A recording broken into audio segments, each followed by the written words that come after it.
सासू जी fair and lovely लगाती है इसीलिए कुछ नहीं लाल में। सीढ़ियों से पुदीना ऊपर लाते लाते हालत खराब हो गई। आपको मेरी याद तो आती नहीं होगी, अब बोलना भी क्या है आपको। नहीं तो भीगते भागते दीदी भी पहुंच चुकी है। भीगी तो नहीं है पर भागी जरूर। अच्छा तो कल मैंने इंस्टाग्राम और फेसबुक पे काफ़ी सारी रील देखी कि एक मशीन आ रही है केदार घाटी की ओर और जीजा जी यही रुकेंगे। कोई नहीं, 2-4 दिन बाद आ जाएंगे हम, ठीक है। ऐसा मत सोचना कि ये अप्रैल का महीना चल रहा है तो गर्मी हो रही होगी, यहाँ तो बहुत ही भयंकर ठंड हो रही है भाई। प्रणाम आप सभी को, मैं प्रीति आप सभी का स्वागत करती हूँ देवभूमि उत्तराखंड के बरसते हुए इन खूबसूरत पहाड़ों से। अभी टाइम करीब 9 बज चुके हैं और आज के ब्लॉग की शुरुआत भी हो गई है। तो आज इन पहाड़ों का मौसम देखिए कुछ इस तरह का हो गया है। कल रात से यहाँ झमाझम बारिश हो ही रही है और सामने की पहाड़ियाँ देखिए भाई कोहरे के पीछे ढक चुकी हैं, पूरा कोहरा ही कोहरा लगा हुआ है। और ऐसे कोहरे को देख के ऐसा फील हो रहा है जैसे मॉनसून का टाइम होगा। उस टाइम भी चारों तरफ की पहाड़ियाँ पूरा कोहरे से ढकी रहती हैं और लगातार बारिश होती रहती है। अब ये वाली जो बारिश हो रही है ना, इस बारिश से ठंड भी काफ़ी ज़्यादा बढ़ गई है और सामने वाली पहाड़ियों पे सीधे बर्फबारी हो रही थी सुबह के टाइम तक। अब 2-4 दिनों तक ना मौसम यहाँ ऐसे ही दिखा रहा है, बिल्कुल बारिश बारिश वाला, और रात के टाइम पे ना बर्फबारी भी दिखा रहा है। तो क्या पता दिन भर अगर ऐसी बारिश लगती रही ना तो रात तक तो बर्फबारी हो ही जाएगी। ठंड भी बढ़ गई है भाई बहुत ज़्यादा।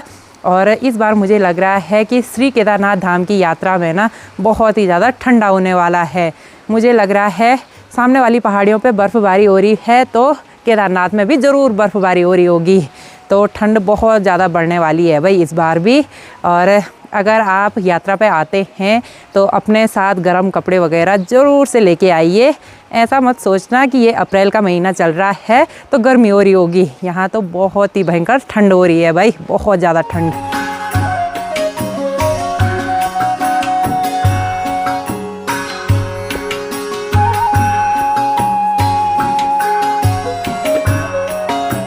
अभी टाइम करीब 11:30 हो गए हैं और अभी तक भी ना लगातार बारिश हो ही रही है। आज तो वेदर में पूरा 100% बारिश का दिखा रहा है भाई, और शाम के टाइम पे बर्फ़बारी का भी दिखा रहा है। देखते हैं क्या होता है।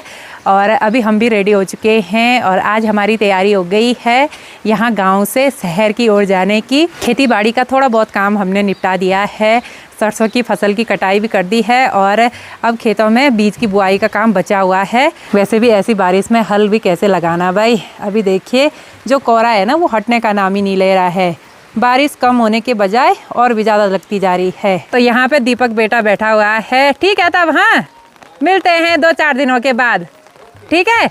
यहाँ पे हमारे घर का भी ध्यान रखना, हाँ दोनों घर की रखवाली करना अच्छे से। इनके घर में तो सिर्फ यही है और हमारे घर में कोई भी नहीं है, ठीक है तब हाँ बाय बाय ओके।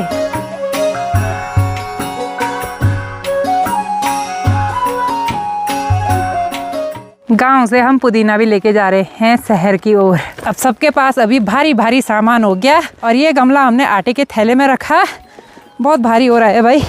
वैसे ही इस थैले पे हत्ता नहीं है और साथ में बारिश भी हो रही और पहाड़ों के नज़ारे तो अरे वाह गजब गजब के नज़ारे हो रखे हैं भाई अभी के। अब मानसून के टाइम पे तो इससे भी सुंदर नज़ारे रहते हैं जब पूरी जगह खेत भी हरे भरे हो जाते हैं।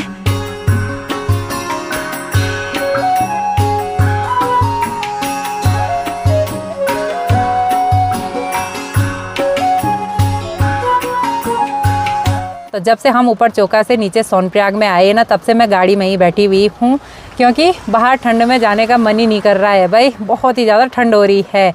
और यहाँ गाड़ी में बैठे बैठे भी मैं बोर हो रही थी तो मैंने देखिए भाई आगे कांच पे दृश्य चित्रण बना दिया है। ये बड़े बड़े से पहाड़, यहाँ से उगता हुआ सूर्य, बाकी पहाड़ों से ये नदी बह रही है। यहाँ पे ये है हमारा प्यारा सा घर और यहाँ पे नदी को क्रॉस करने के लिए ये पुल बनाया हुआ है और ये पुल जा रहा है सीधे मंदिर की ओर।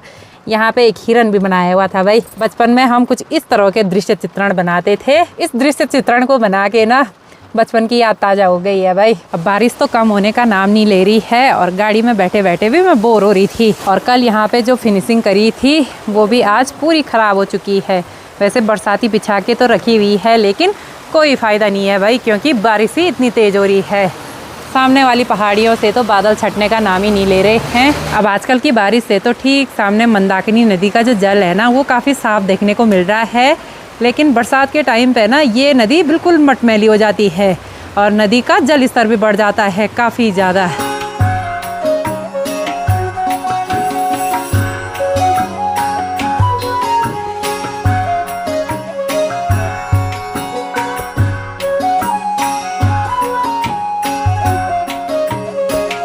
अब वैसे तो त्रिवेणी से अभी दीदी भी आ रही थी जीजू के साथ सोनप्रयाग की ओर और फिर उसने भी जाना है हमारे साथ देहरादून की ओर, लेकिन वो भी अभी पता नहीं कहाँ पहुँचे और टाइम भी करीब 1 बजने वाले हैं तो मैं लंच कर लेती हूँ। तो भीगते भागते दीदी भी पहुँच चुकी है। भीगी तो नहीं हाँ पर भागी जरूर। अच्छा भीगने के डर से। हाँ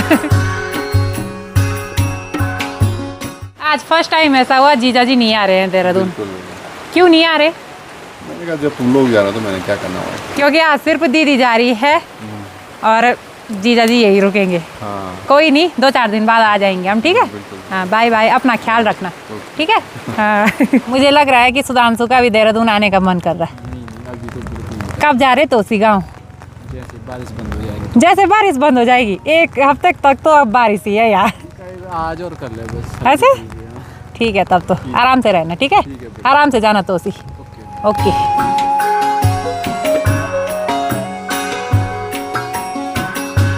तो कल मैंने इंस्टाग्राम और फेसबुक पे काफ़ी सारी रील देखी कि एक मशीन आ रही है केदार घाटी की ओर, उस पे हैं बहुत सारे टायर। तो वो मशीन देखिए जी यहाँ पे रुकी हुई है कोरखी के पास में। अब ये सीधे जाएगी सोनप्रयाग तक। बहुत सारे टायर है भाई इस पे। ये देखिए जी काफ़ी बड़ी मशीन है।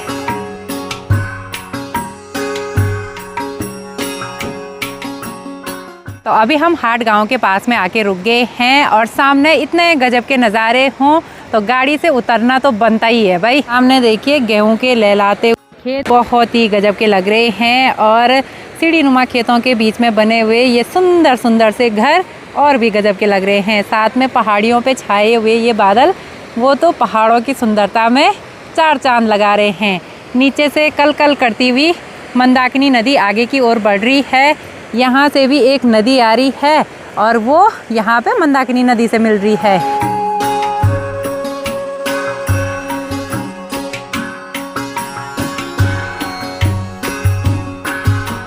तो ऊपर हमारे त्रिवेणी गांव में तो ठंड से हालत खराब हो रही और यहाँ देखिए भाई बारिश ही नहीं हुई। रोड बिल्कुल सूखी सूखी सी, धूप खिली हुई है, अच्छी सी तेज धूप। थोड़ी दूरी पे जाते ही मौसम भी बदल गया। अब यहाँ धीरे धीरे गर्मी शुरू हो गई ना। यहाँ आदमी बदल रहे हैं, मौसम क्या चीज है। अच्छा सफ़र में आगे बढ़ते हुए हम पहुँच चुके हैं कलियासौड़ में। और जब भी हम घर से देहरादून की ओर और देहरादून से गांव की ओर जाते हैं ना तो यहाँ पे ज़रूर से रुकते हैं, क्योंकि यहाँ पे है माँ धारी देवी जी का भव्य मंदिर जो कि अलकनंदा नदी के बीचों बीच स्थित है। जय हो माता रानी की। माता रानी की कृपा आप सभी लोगों पे भी बनी रहे।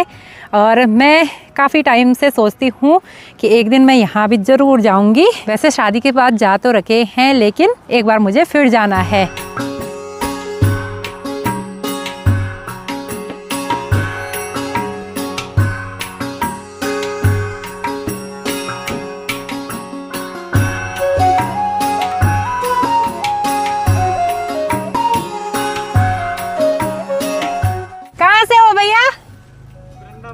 वृंदावन से पैदल यात्रा चल रही केदारनाथ तक।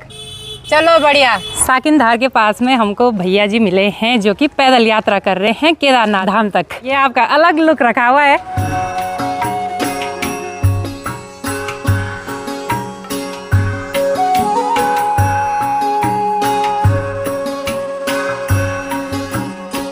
अभी टाइम करीब 9 बज चुके हैं और 250 किलोमीटर का रास्ता तय करने के बाद फाइनली अभी हम देहरादून में पहुंच गए हैं। और ऊपर गांव में तो बहुत ज़्यादा ठंडा हो रहा था लेकिन यहाँ टेम्परेचर नॉर्मल है भाई, काफ़ी बढ़िया है, मतलब उतनी ठंड नहीं लग रही है। और अभी हमको लेने के लिए यहाँ पे अंकित और अभी पहुँच चुके हैं। ठीक हो? कैसी है तबीयत अब? बढ़िया, चलो ठीक है। और अभी देखो भाई मम्मी की याद आ गई थी अभी को। और देहरादून से नहीं, गांव से हम ये पुदीना भी लेके आए हैं देहरादून के लिए। चलो गांव की चीज़ें लाए हैं शहर वालों के लिए। अंकित अब चटनी बनाते रहना, ठीक है इसकी? खुश रहो मेरा बच्चा, कैसे हो? आपको मेरी याद तो आती नहीं होगी, अब बोलना भी क्या है आपको, नहीं आती है मेरी याद? हाँ कभी कभी। कभी कभी चलो ठीक है, बढ़िया। चलो कम से कम याद तो करता है मेरे को। और कैसी चल रही पढ़ाई? बढ़िया ही बढ़िया चल रही है। बढ़िया ही चल रही। अच्छा, बढ़िया ही चलनी चाहिए भाई। 7th क्लास में पहुंच चुका है हमारा बच्चा। हाँ, सीढ़ियों से पुदीना ऊपर लाते लाते हालत खराब हो गई। दीदी अब चटनी नहीं खाएगी ना इसकी, तो होना क्या है फिर। लो अंकित, हमेशा चटनी बनाते रहना इसकी। हाँ चलिए जी, फाइनली हम भी पहुंच चुके हैं देहरादून वाले घर में, और सासू जी यहाँ पे मस्त में से बैठे हुए हैं। ये जी प्रणाम। ठीक है। हाँ तुम भी ठीक है ना? सब बढ़िया। भले हाँ बढ़िया रही मैं खेतों में। और क्या हो रहा था? सासू जी हैं मस्त गोरे हो रखे। गोर क्या होना बे? सासू जी फेयर एंड लवली लगाती है इसलिए। कुछ नहीं ला आदमी। सासू जी फेयर एंड लवली का कमाल है ये सब। हैं? तती घास काटे पनि सब पाले तब गुवाहरू कालो है नि तब। हाँ तब तो काले थे आप। साजी भी हाँ अब तो गोरे हो गए। कोई बात नहीं। चलो भाई देहरादून में। सब जाने। हाँ सही बात, सब अपनी अपनी जिम्मेदारी निभा रहे हैं अब। चलो आप रेस्ट करो अब, ठीक है? रेस्ट करने का टाइम है अभी। चलो हम भी देहरादून में पहुंच चुके हैं, तो अब रेस्ट कर लेते हैं भाई। और थकान भी काफ़ी ज़्यादा हो गई है। वैसे हस्बैंड जी को थकान लगनी थी, क्योंकि आज उन्होंने ही ड्राइव किया। आज ना दीदी ने ड्राइव किया ना मैंने ड्राइव किया। तो अब खाना खा लेते हैं। सासू जी इस पे गांव से आपके लिए घी ला रखा है। हाँ अच्छा। मेरी एक जो भैंस पाल रखी है ना। हाँ चलो भाई, ये है घर का घी। अब बोले नहीं खाना जा, पैसे कम होना चाहिए। हाँ सही बात। तो आज की इस वीडियो को यहीं पे एंड करते हैं। मिलते हैं आपको अगली नई वीडियो में, तब तक के लिए जय देवभूमि उत्तराखंड।